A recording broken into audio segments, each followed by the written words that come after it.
Hey y'all, I got some questions from you on the internet, Twitter and Instagram, about some roasting. So let's just dive right into it, shall we?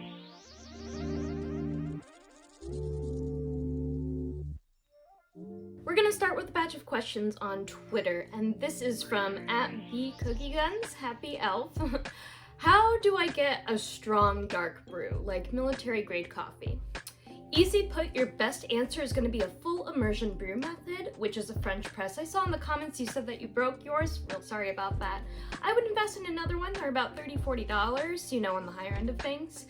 You can also look into an AeroPress, which is going to yield a smaller cup, but an AeroPress is a brewing method that is a hybrid pressurized chamber and full immersion. So you're going to get that really nice, thick, developed body after brewing. And with the pressurized vacuum that you create when you plunge down on the plunger, you're actually extracting more of those solubles and oils to produce a really hefty cup. So I think that's your answer. Chandler on Twitter asks, can you add vitamins and minerals to coffee? Now this is an interesting one when I saw it, and my gut reaction was no, you can't do that. So I did some researching, and we're going to learn about this together, because actually what I found is quite interesting. To get a little sciencey here, coffee beans contain an amount of solubles, and in layman's terms, they go from acids, caffeine, carbs, which are sugars, lipids, fats, and proteins. So caffeine is one of the first things to shake free from the cellular wall of coffee when water is introduced and extraction begins.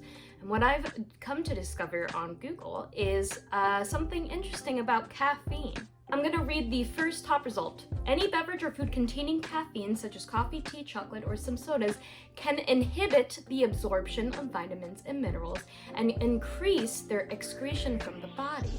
So you might be able to throw a couple of B12 vitamins in your coffee brew, but it doesn't necessarily mean it's going to stay in your body. In fact, it seems like caffeine helps to accelerate the excretion from your body. So you might be losing out on some money. I would suggest not doing that.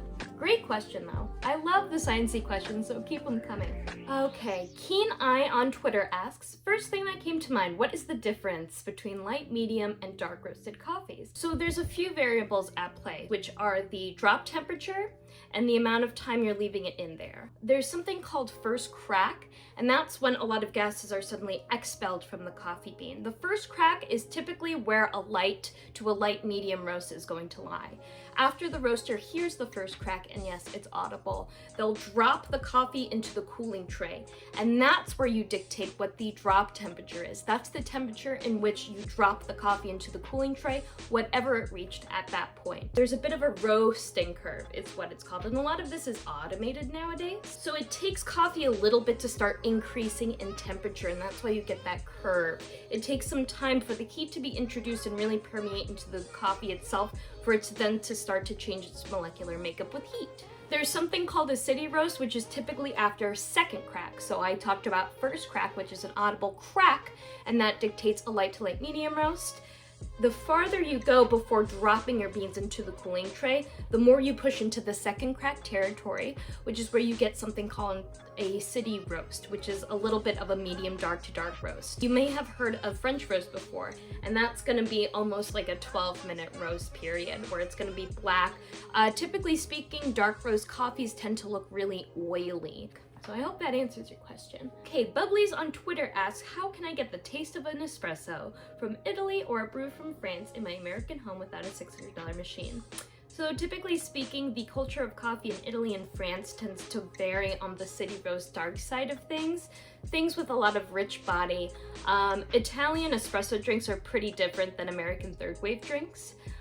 In that the coffee and espresso is really nice and rich, coats the mouth. It has this really big, bold presence. If you don't have a $600 machine, that's okay. If you have a couple $100s to spend, look into the Breville Bambino. You can also make do with things that you find in Target. Just a little DeLonghi machine, that's like $200.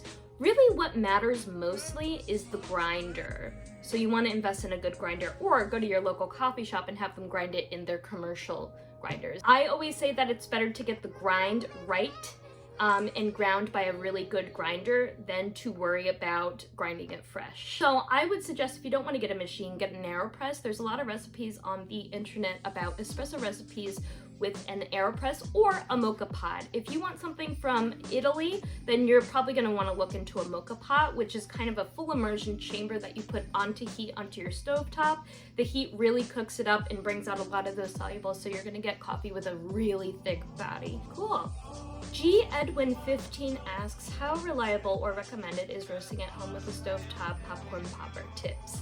I haven't roasted at home, but I cannot tell you how many roasters I've met or have had professional relationships, personal relationships with, who have started out on a popcorn popper. It's totally possible. I don't know how much of this community is into Reddit, but I will say that the roasting subreddit has so many good resources for this. The trick is that you need to familiarize yourself with the rhythm of it, is what I would say. You're definitely gonna need to get a timer that acts like a stopwatch, so you can kind of track the time as it progresses when you're roasting. First crack typically occurs, if I remember correctly, around 4 to 5 minute mark. And I would also highly suggest keeping a journal for your roast profiles. Keep a data journal for yourself. It doesn't have to be anything fancy, but when you get into roasting, there's a lot of variables that are very important to keep track of as you evolve into becoming a better home roaster. So that's what I was saying.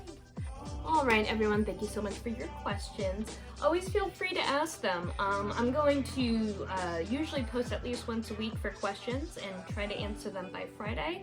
Of course, this is Christmas week, so things are a little bit whack. Feel free to always answer questions. This was mostly about roasting, but we're gonna get into some more like specific topics as well. So if you have a specific question, feel free to DM me on Twitter or Instagram or Facebook. I'll see them and I'll put them in a little list and I'll answer them when I can, okay? All right, everyone, Merry Christmas. Have a good one.